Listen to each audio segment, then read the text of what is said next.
Hello, my name is Andy and I am the Village Idiot. I'm armed with a car and a GoPro and an unhealthy amount of time on my hands. I'm using that time to attempt to visit every civil parish in England. You're watching the North East Lincolnshire series, centred around Grimsby and Cleethorpes along the Humber Estuary. North East Lincolnshire has 21 civil parishes. Here's today's for you. Welcome back to North East Lincolnshire for the very last time. This is parish number 21 out of 21, and it's a town. And it's a town that's based itself around a port, which is still very much active and one of the biggest ports in the country. It's not quite Felixstowe size, but even so it handles quite a lot of cargo. This one goes by a nickname of Ming or Ming Ming. Welcome to Immingham.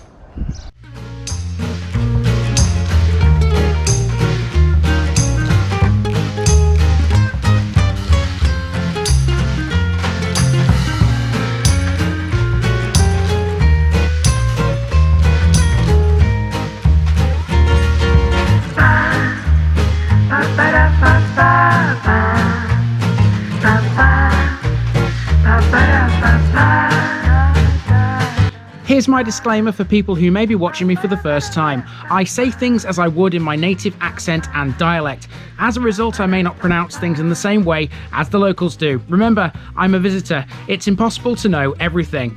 Leave me a comment, spin me a like and bash that subscribe button. Let's get to today's parish video. It's time for the final parish of North East Lincolnshire, and I've saved the biggest until last, and arguably the most important too. This is Immingham, located 6 miles away from Grimsby on the south bank of the River Humber. The name Immingham is thought to mean homestead of the people of Immer. It was recorded in the Domesday Book as Immingham, and in short, this was a relatively unpopulated area until the early 1900s. There were historically 2 villages here. As well as Immingham, there was a settlement called Roxton, although that has now disappeared. There may have once been a moated enclosure between Immingham and Roxton too, now lost and not visible on modern maps. At the beginning of the 1950s, Immingham was still a village, having seen relatively little expansion, but by 1981 the population had risen to more than 11,500, and this made it North Lincolnshire's 4th largest town, after Grimsby, Cleethorpes and Scunthorpe. No longer a village, Immingham developed thanks to the Great Central Railway when they built Immingham Dock, which transformed this once peaceful agricultural community into a thriving industrial hub. It's still very much the same today, with more than 50 million tonnes of cargo passing through Immingham docks every year. So, for the last time in North East Lincolnshire, let's get the boots on and head off on a long walk. It's 11.5 kilometres this one.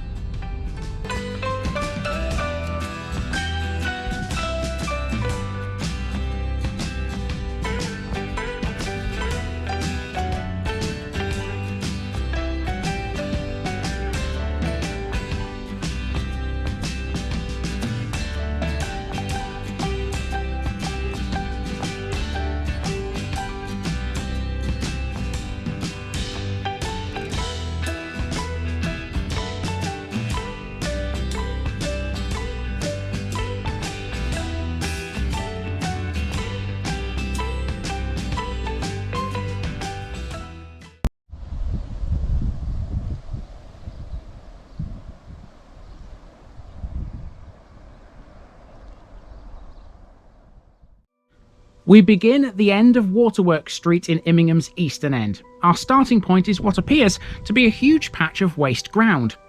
This was really the only thing in this episode I couldn't nail down. I've no idea what once stood here, but as far as I can tell, this was some kind of sports facility, long since demolished. Whatever the case, we're now on Worsley Road and we're straight into a residential area. Much of Immingham's housing dates from the 1950s or later.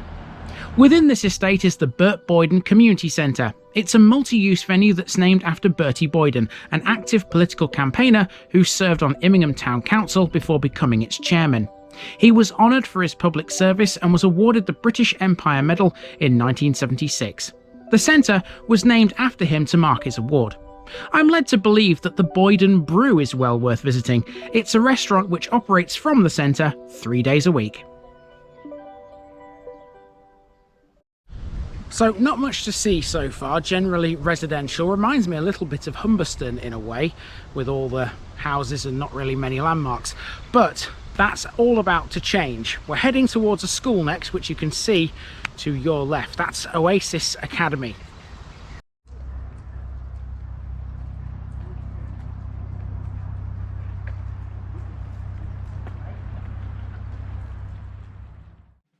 There are actually two schools just here. The path we've just used runs between Canon Peter Hall Primary School and this, the enormous Oasis Academy. It can trace its history back to 1936, when Immingham had grown enough to warrant the construction of a secondary school. Formerly known as Immingham Secondary Modern School, this became an academy in 2007. In total, there are 52 Oasis academies across England and 3 in the Grimsby area. Oasis are a Christian charitable trust founded by the Reverend Steve Chalk in 1985. Here in Immingham, Oasis Academy is just one of a number of buildings which has seen recent investment. It looks unimaginably different to how it used to be in the 1950s, having been revamped considerably with brand new buildings. It now looks pretty sleek. Outside, there's some interesting artworks. Check out this amazing flowerhead sculpture, for example, made entirely of skateboards. Now, the school is directly opposite Immingham's town centre. Now, this route will eventually go through the town centre later, but I've just hopped across the road because there are a few landmarks on this side that I need to catch now because my route won't catch them later. One of them is this. I'll turn the camera. This is to do with the docks, because you can see there's a crane and a ship.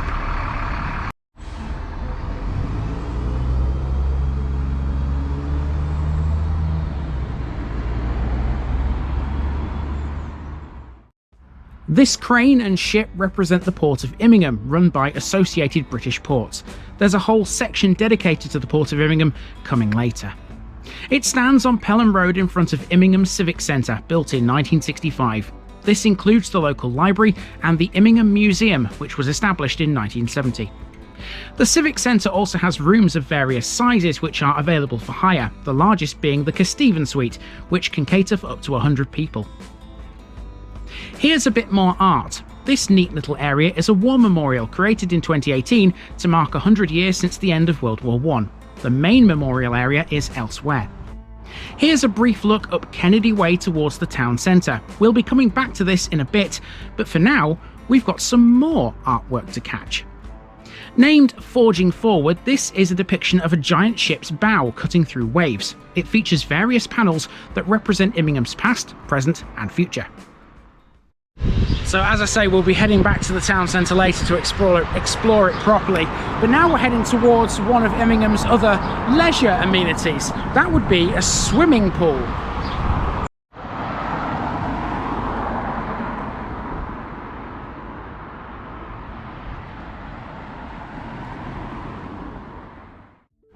On the end of Margaret Street is Immingham Trinity Methodist Chapel.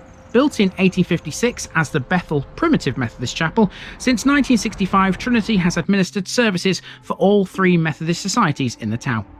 Margaret Street has a few amenities, and these include a hair salon and this chippy called Winners. Everything to the south of this area was developed during Immingham's expansion over the last few decades. We'll be back to Margaret Street momentarily to explore it.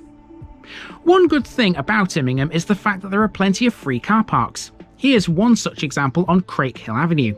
The town centre's main square is free too. Now we come to the swimming pool. This has been here since 1970 and remains today a busy, multi-use facility and a favourite for families. After a brief period of closure, during which it underwent a £500,000 renovation, this reopened in 2015. As well as a 25-metre pool, it boasts a sauna, a gym and a fitness studio. So now it's got very residential again, but luckily these residential areas aren't all that big, and there's nice little cut-throughs which lead you to the next sort of main area. That's where we're heading now. If we go up here, might be able to see in the distance there's a path in that corner over there. Don't know whether you can see it, but we're using that to link back to Margaret Street and go towards our next major landmark.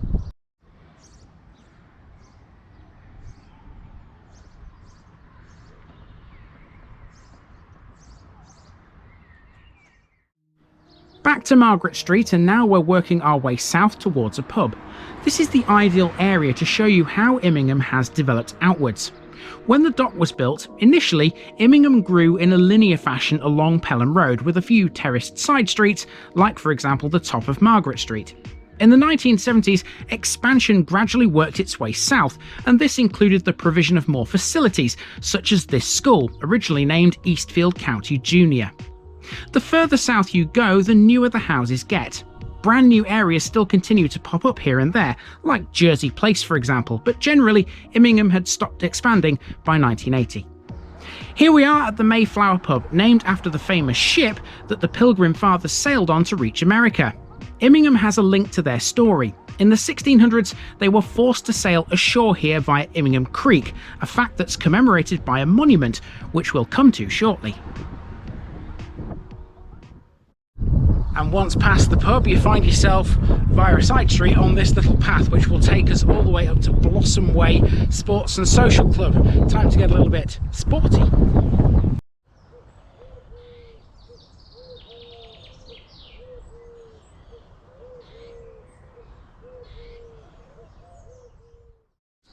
After a long walk up that path, here we are at Blossom Way Sports and Social Club. This is a members-only club and often has live bands playing on a Saturday. In fact, it even hosts an annual music event called Blossfest. Here's the sports area. This is Immingham Sports Complex, which includes football pitches and a cricket pitch too. Back to the road, and also on Blossom Way is Cullum's, a small removal and storage business who celebrated their 80th anniversary in 2019. And now we re-emerge back onto Pelham Road.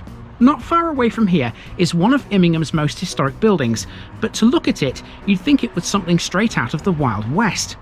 When the dock was built, many workers were needed. These workers all needed housing, and so a collection of timber-framed cottages covered in corrugated iron were built. The community was known as Tin Town, and today just one of those cottages remains, Immingham Heritage Centre. That's quite something, that, isn't it? The people that built Immingham Dock lived in 5 bungalows, just like that one. That's the only one left, one of very few listed buildings in Immingham. That's quite amazing. Fantastic, and it's great it's been turned into a heritage centre now. Okay, so if we continue to the west, we've got a big row of shops up here. Immingham is certainly not short of shops. There's a few industrial units on the other side and a cafe there as well, but on this side in a minute you've got quite a large run of shops. So what I'm going to do is I'm going to cross the road here and show you these shops. Should be able to get across in a moment. It's quite a busy road this, so I'm taking my time. Car coming now. Okay, we're good. Here we go. Mainly sort of takeaways and hair salons I can see here. What have we got? Got an angling centre there, right next to a Chinese. Got a property services. What's that? Music machines, is that? Oh, it's a sweet shop. Sweets, treats and puddings, it says. And we've got a kebab house a bit further on. Body Evolution, that looks like a gym. Past this bus stop. And here we've got a Sainsbury's at the end. Well, nearly at the end. There's something else next to it. Some kind of grill house next to that. So yeah, certainly a nice row of shops. There's plenty more. We'll be seeing them later.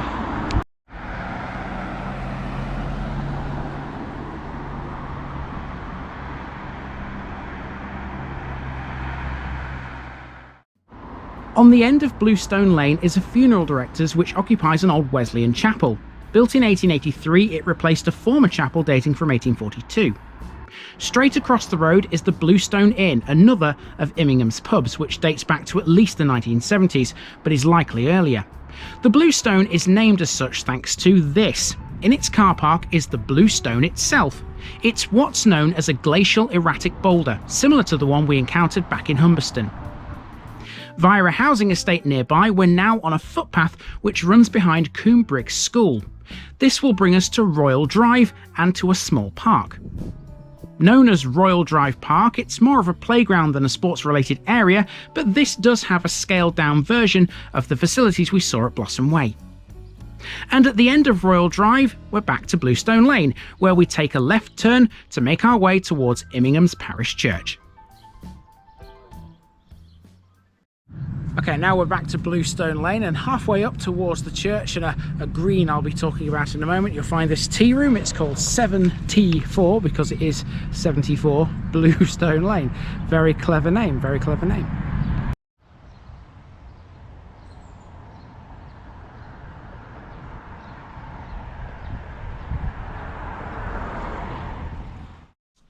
Now we enter Pilgrim Park, a small green which is directly opposite Immingham's church. It's in this park where we'll encounter Immingham's very own little piece of North America. Now, I covered this in a bit more detail in a Tales from the Village Green episode, but this is where you'll find the Pilgrim Fathers Monument. This once stood at Immingham Creek, the waterway that the Mayflower was forced to sail up in the 1600s due to bad weather. It was moved here in 1970 to coincide with the 350th anniversary of the Mayflower's voyage, but also due to the expansion of the docks at the time. At 20 feet high, it's one of Immingham's most well-known features.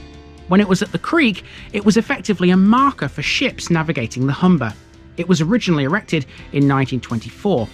The top part of the monument includes a piece of grey granite brought from the identical spot at Plymouth Rock upon which the Pilgrim Fathers landed. That's a nice touch. So yeah, that Tales from the Village Green episode it goes into the story of the Pilgrim Fathers and their connection with Immingham a bit more. So if you want to watch that, it's in the description down below. But for now, we're going to go into the church, and it is open because I can see the door is open. So we're going to explore this church now.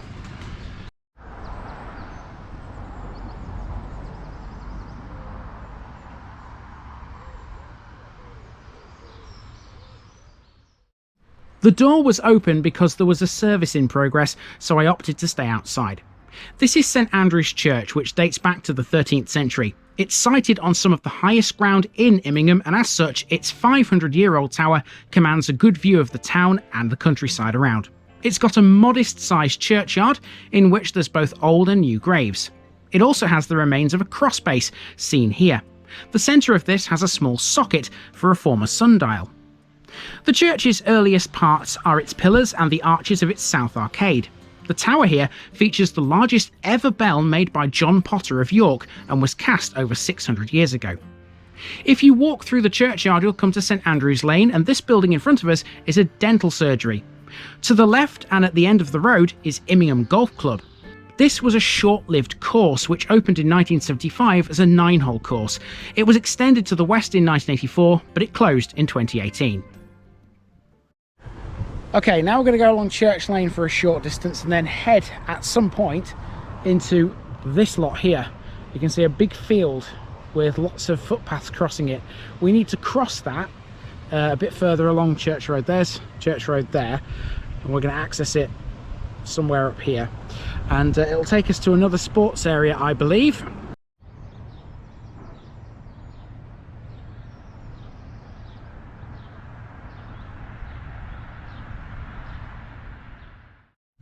Just off Church Lane is Homestead Park.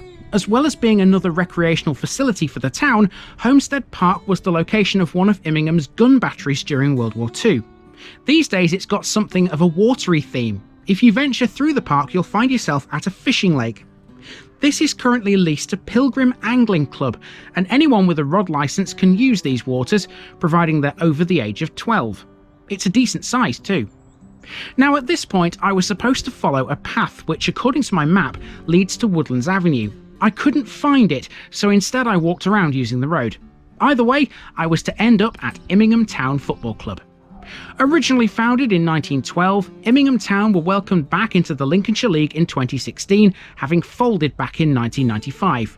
Woodlands Avenue was their original home, but now the team play at Immingham Sports Complex at Blossom Way. Well, like I said, in Shrivenham in Oxfordshire, far be it from me to do a non-league football team out of a bit of money, but it does appear to me like you can just stand here and watch the game, can't you? If you peer through the railings. What do you think? Possibly.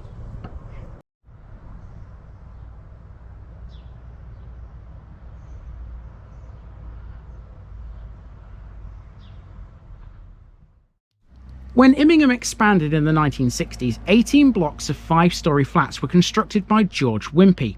These are now the only ones that remain, as the rest have now been demolished. We're now on Winslow Drive, making our way through an area of infill, which was added between the town centre and the church in the 1960s and the 1970s. Barring farms, there really isn't anywhere in Immingham these days that's not continuously urbanised. Next, we take a left turn onto Allerton Drive, and here is a Catholic church. Our Lady Star of the Sea was built sometime in the 1960s, originally as Immingham's Parish Hall. It still retains typical parish hall features and looks a world away from an actual church. Right opposite that is another primary school, this time Pilgrim Academy, with their green uniforms. And beyond the school, the road becomes a network of footpaths as we head in a diagonal fashion towards the centre of town. Okay, time to have a look around the town centre. Now, this isn't a big town centre by any stretch of the imagination, but it does have everything you would expect from a town this size. It certainly serves its population very well. Let's have a look.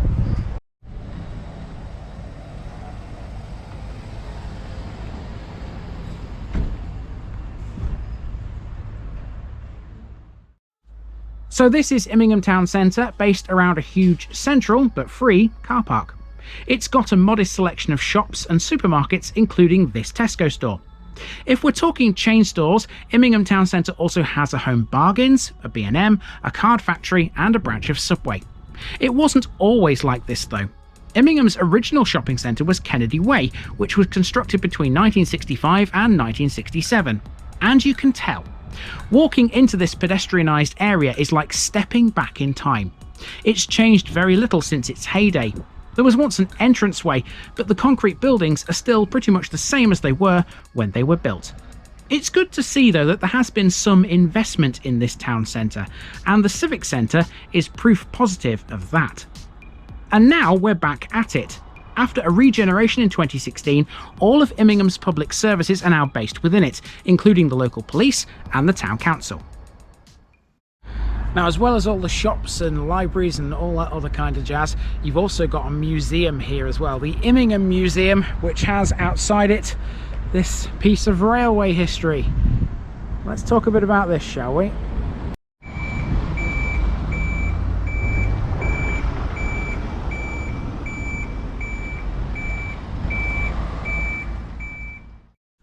You can't underestimate how important the railways were to Immingham. Without them, the port would never have been developed and the town as we know it would not exist. Immingham was served by one main railway station on the Barton line. Named Immingham Dock, it closed in 1969. However, there were several small halts too, served by a tramway. More on that later. There's more railway related history on display in the museum, which is within the Civic Centre. From here we can get a look at the other side of town. There's a couple more supermarkets, including this farm food store, and behind that there's an Aldi too, which was opened by the Mayor of Immingham in 2015. Now, our last landmark in the centre is perhaps the craziest. It's a pink double-decker bus which has been turned into a cafe. Owned and run by Claire de la Touche, it sells burgers, hot dogs and a classic full English breakfast, amongst other things. Very unique. Okay, there's one main section of walk left. I'm glad because my hips are starting to hurt now. I've been going for 2.5 hours around Immingham and I've got about half an hour left. So 3-hour walk, that's about what I envisaged, to be honest with you. So now down Beechwood Avenue, this will take us back towards the start. There's still a few more landmarks to catch and then we'll end up at the dock.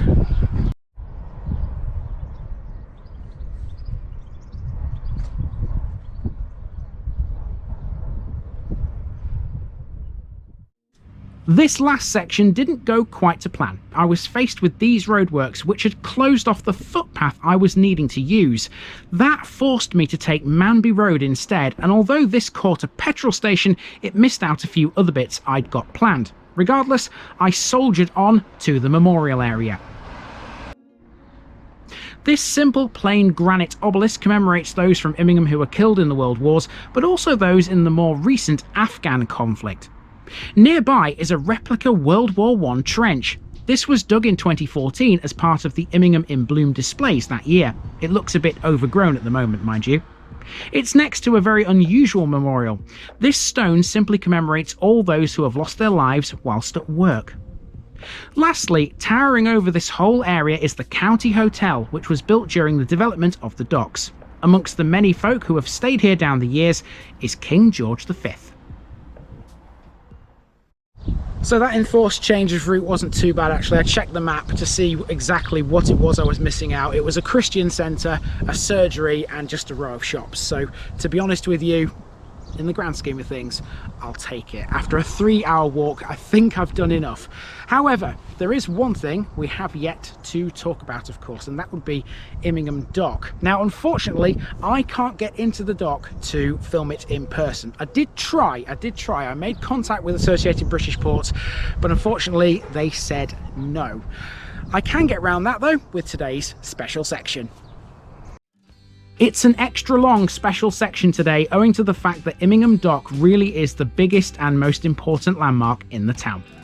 With the port of Grimsby becoming increasingly stretched, between 1901 and 1904, Sir John Wolfe Barry, the renowned dock and waterway engineer, was commissioned by the Great Central Railway to identify an appropriate location for a second one.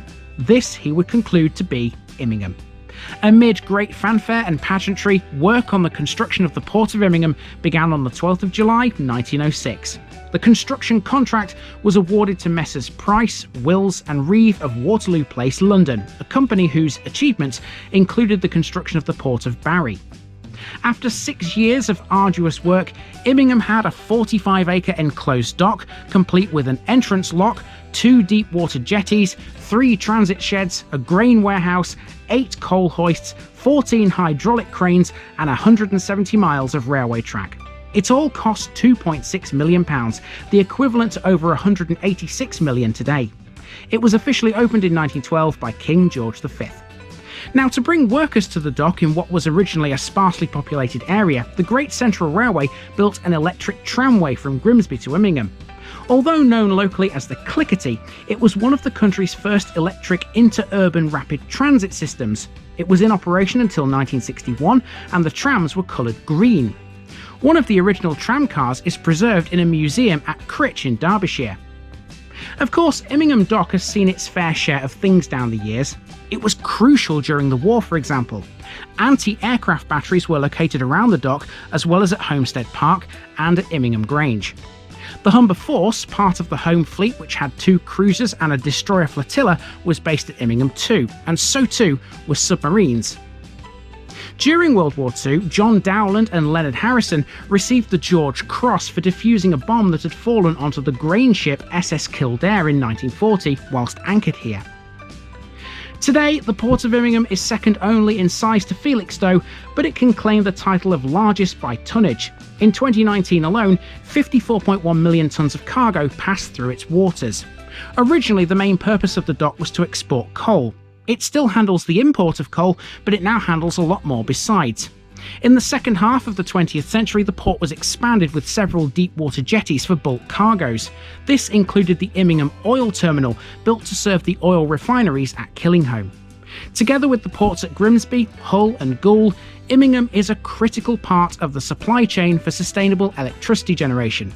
Some 10,500 people are employed both directly and indirectly through this port, and it contributes over £700 million every year to the UK economy.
there you go, with Immingham complete, I now am on Cleethorpes Pier to end the North East Lincolnshire series. I was hoping it was going to be a bit warmer than this today. I've had to put the coat back on. It's a bit overcast, but to be fair, it's not raining. That's a great thing. I'm going to have a little look around Cleethorpes first, just to remind myself of what this place actually looks like, and then we'll meet up with some of you guys. One of the most popular seaside resorts in Lincolnshire, we're back in Cleethorpes to finish the North East Lincolnshire series, where it all began 21 weeks ago. It's been permanently occupied since the 6th century, with fishing as its original industry, before developing into a resort in the 19th. Before becoming a unified town, Cleethorpes was made up of 3 small villages itself: Itterby, Oole and Thrunscoe. So with the series complete, did anyone come here to say hello? Let's find out. Well, only one person turned up this time, but you know what? That one person is an absolute legend. They bought a present for Nikki, which I'll go and take home to her later. Fridge magnet, fantastic. We very much appreciated, I can tell you that. That's it, folks. That's North East Lincolnshire completed. We've covered everywhere from Hayborough to Humberston, from Irby to Immingham. Let's end this series with some nice shots of the seaside.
Thanks for watching this video, folks.